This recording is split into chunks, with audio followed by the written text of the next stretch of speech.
नमस्कार मित्रों, यजुर्वेद में कहा गया है ओम स्वयं ब्रह्मा अर्थात ओम ही सर्वत्र व्यापक परम ब्रह्मा है। ओंकार शब्द 3 गुणों का प्रतिनिधित्व प्रदान करते हैं, जिसमें सात्विक, राजसी, तामसी यह तीनों गुण क्रमश अकार, उकार, मकार से संबंधित हैं। कहा जा सकता है यह क्रमश ब्रह्मा, विष्णु, रुद्र एवं महाकाली, महालक्ष्मी और सरस्वती से संबद्ध है। ओम इत्येतत् अक्षर अर्थात ओम अविनाश, अव्यय एवं क्षरण रहित है। सारे शास्त्र स्मृतियों का मूल है वेद। वेदों का मूल है गायत्री और गायत्री का मूल है ओंकार। ओंकार से गायत्री, गायत्री से वैदिक ज्ञान और उससे शास्त्र और सामाजिक प्रवृत्तियों की खोज हुई। तस्य वाचकः प्रणवः। परमात्मा का वाचक ओंकार है। सब मंत्रों में ओम राजा है। ओंकार अनहद नाद है। यह सहज में स्फुरित हो जाता है। अकार, उकार, मकार और अर्धतन मात्रा युक्त ओम एक ऐसा अद्भुत भगवन नाम मंत्र है कि इस पर कई व्याख्याएं हुई, कई ग्रंथ लिखे गए, फिर भी इसकी महिमा हमने लिखी ऐसा दावा किसी ने नहीं किया। इस ओंकार के विषय में ज्ञानेश्वरी गीता में ज्ञानेश्वर महाराज ने कहा है, ओम नमो जी आद्या वेद प्रतिपाद्या, जय जय स्वसंवेद्या आत्मरूपा। परमात्मा का ओंकार स्वरूप से अभिवादन करके ज्ञानेश्वर महाराज ने ज्ञानेश्वरी गीता का प्रारंभ किया। धन्वंतरी महाराज लिखते हैं कि ओम सबसे उत्कृष्ट मंत्र है। वेदव्यास जी महाराज कहते हैं कि मंत्राणा प्रणवः सेतुः, यह प्रणव मंत्र सारे मंत्रों का सेतु है।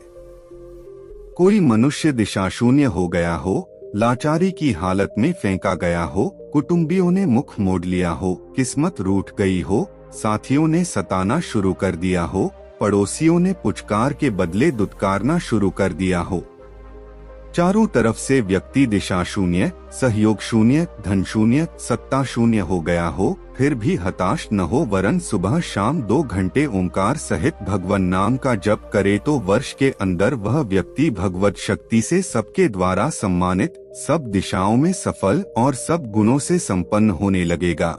इसलिए मनुष्य को कभी भी अपने को लाचार, दीनहीन और असहाय मानकर कोसना नहीं चाहिए। भगवान तुम्हारे आत्मा बनकर बैठे हैं और भगवान का नाम तुम्हें सहज में प्राप्त हो सकता है, फिर क्यों दुखी होना। रोज रात्रि में तुम 11 मिनट ओंकार का जप करके सो जाओ, फिर देखो इस मंत्र भगवान की क्या क्या करामात होती है। और दिनों की अपेक्षा वह रात कैसी जाती है और सुबह कैसी जाती है। पहले ही दिन फर्क पड़ने लग जाएगा। मंत्र के ऋषि, देवता, छंद, बीज और कीलक होते हैं। इस विधि को जानकर गुरु मंत्र देने वाले सद्गुरु मिल जाएं और उसका पालन करने वाला सत्शिष्य मिल जाए तो काम बन जाता है। ओंकार मंत्र का छंद गायत्री है। इसके देवता परमात्मा स्वयं हैं और मंत्र के ऋषि भी ईश्वर ही हैं। भगवान की रक्षण शक्ति, गति शक्ति, कांति शक्ति, प्रीति शक्ति, अवगम शक्ति, प्रवेश अवति शक्ति आदि 19 शक्तियाकार में हैं। इसका आदर से श्रवण करने से मंत्र जापक को बहुत लाभ होता है, ऐसा संस्कृत के जानकार पाणिनि मुनि ने बताया है। वे पहले महाबुद्धू थे। महामूर्खों में उनकी गिनती होती थी। 13 साल तक वे पहली कक्षा से दूसरी कक्षा में नहीं जा पाए थे। फिर उन्होंने शिवजी की उपासना की, उनका ध्यान किया तथा शिव मंत्र जपा, शिवजी के दर्शन किए। वे उनकी कृपा से संस्कृत व्याकरण की रचना की और अभी तक पाणिनि मुनि का संस्कृत व्याकरण पढ़ाया जाता है। एक रक्षण शक्ति ओम सहित मंत्र का जप करते हैं तो वह हमारे जप तथा पुण्य की रक्षा करता है। किसी नामदान लिए हुए साधक पर यदि कोई आपदा आने वाली है तो मंत्र भगवान उस आपदा को शूली में से कांटा कर देते हैं, साधक का बचाव कर देते हैं। ऐसा बचाव तो एक नहीं, मेरे हजारों साधकों के जीवन में चमत्कारिक ढंग से महसूस होता है। अरे गाड़ी उलट गई, 3 पलटियां खा गई, किंतु बापूजी हमको खरोंच तक नहीं आई। बापूजी हमारी नौकरी छूट गई थी, ऐसा हो गया था वैसा हो गया था, किंतु बाद में उसी साहब ने हमको बुलाकर हमसे माफी मांगी और हमारी पुनर्नियुक्ति कर दी, पदोन्नति भी कर दी। इस प्रकार की न जाने कैसी कैसी अनुभूतियां लोगों को होती हैं। ये अनुभूतियां समर्थ भगवान का सामर्थ्य प्रकट करती हैं। 2 गति शक्तियां, जिस योग ज्ञान ध्यान के मार्ग से आप फिसल गए थे, जिसके प्रति उदासीन हो गए थे, किंकर्तव्य विमूढ़ हो गए थे, उसमें मंत्र दीक्षा लेने के बाद गति आने लगती है। मंत्र दीक्षा के बाद आपके अंदर की गति शक्ति कार्य में आपको मदद करने लगती है। 3 कांति शक्तियां, मंत्र जप से जापक के कुकर्मों के संस्कार नष्ट होने लगते हैं और उसका चित्त उज्ज्वल होने लगता है, उसकी आभा उज्ज्वल होने लगती है, उसकी मतिगति उज्ज्वल होने लगती है और उसके व्यवहार में उज्ज्वलता आने लगती है। इसका मतलब ऐसा नहीं है कि आज मंत्र लिया और कल सब छूमंतर हो जाएगा। धीरे धीरे होगा। एक दिन में कोई स्नातक नहीं होता, एक दिन में कोई MA नहीं पढ़ लेता, ऐसे ही एक दिन में सब छूमंतर नहीं हो जाता। मंत्र लेकर ज्यों-ज्यों आप श्रद्धा से, एकाग्रता से और पवित्रता से जप करते जाएंगे, त्यों-त्यों विशेष लाभ होता जाएगा। 4 प्रीति शक्तियां, ज्यों-ज्यों आप मंत्र जपते जाएंगे, त्यों-त्यों मंत्र के देवता के प्रति, मंत्र के ऋषि के प्रति, मंत्र के सामर्थ्य के प्रति आपकी प्रीति बढ़ती जाएगी। 5 तृप्ति शक्तियां, ज्यों-ज्यों आप मंत्र जपते जाएंगे, त्यों-त्यों आपकी अंतरात्मा में तृप्ति बढ़ती जाएगी, संतोष बढ़ता जाएगा। जिन्होंने नियम लिया है और जिस दिन वे मंत्र नहीं जपते, उनका वह दिन कुछ ऐसा ही जाता है। जिस दिन वे मंत्र जपते हैं, उस दिन उन्हें अच्छी तृप्ति और संतोष होता है। जिनका गुरु मंत्र सिद्ध हो गया है, उनकी वाणी में सामर्थ्य आ जाता है। नेता भाषण करता है तो लोग इतने तृप्त नहीं होते, किंतु जिनका गुरु मंत्र सिद्ध हो गया है, ऐसे महापुरुष बोलते हैं तो लोग सज्जन बनने लगते हैं और बड़े तृप्त हो जाते हैं और महापुरुष के शिष्य बन जाते हैं।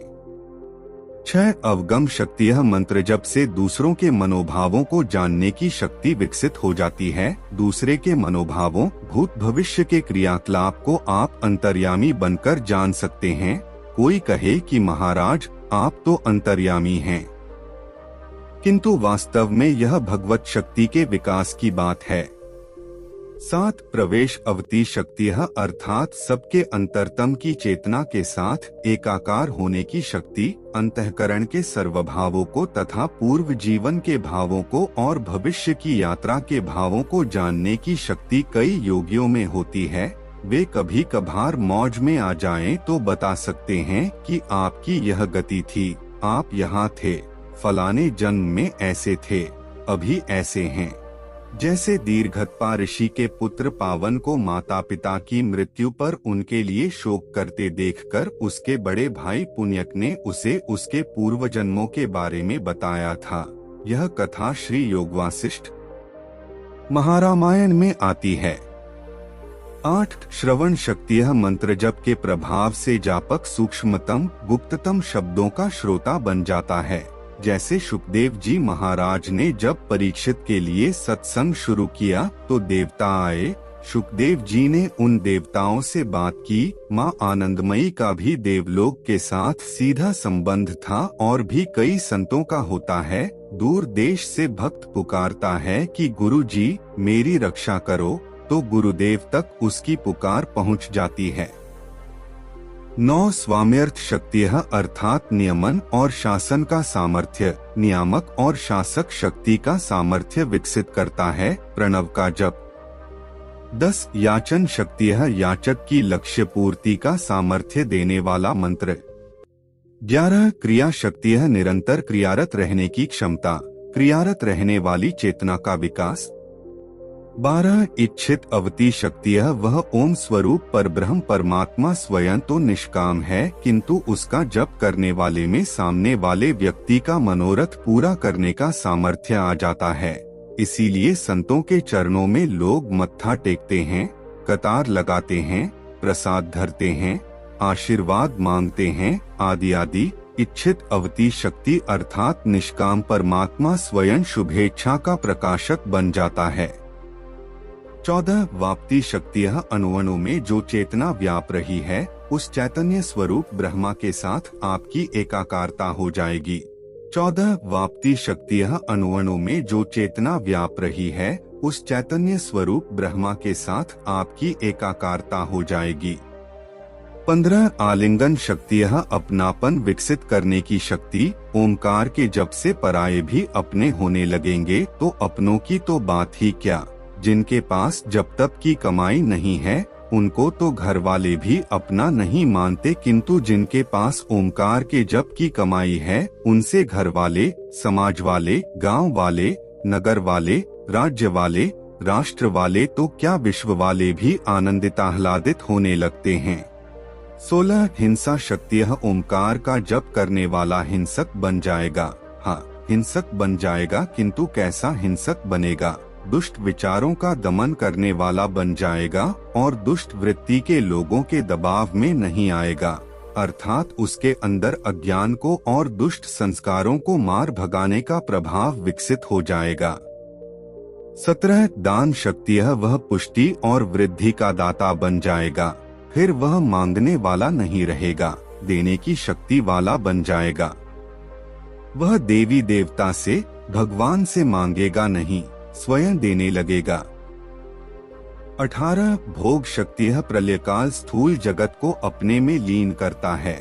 ऐसे ही तमाम दुखों को, चिंताओं को, खिंचावों को, भयों को अपने में लीन करने का सामर्थ्य होता है। प्रणव का जप करने वालों में जैसे दरिया में सब लीन हो जाता है, ऐसे ही उसके चित्त में सब लीन हो जाएगा और वह अपनी ही लहरों में लहराता रहेगा, मस्त रहेगा। नहीं तो एक दो दुकान, एक दो कारखाने वालों को भी कभी कभी चिंता में चूर होना पड़ता है, किंतु इस प्रकार की साधना जिसने की है उसकी एक दुकान या कारखाना तो क्या, एक आश्रम या समिति तो क्या, 1000, 1100 या 1400 ही क्यों न हो, सब उत्तम प्रकार से चलती हैं। उसके लिए तो नित्य नवीन रस, नित्य नवीन आनंद, नित्य नवीन मौज रहती है। 19 वृद्धि शक्ति है प्रकृतिवर्धक संरक्षक शक्ति। ओम का जप करने वाले में प्रकृतिवर्धक और संरक्षक सामर्थ्य आ जाता है। मित्रों, यह प्रस्तुति यहीं समाप्त होती है।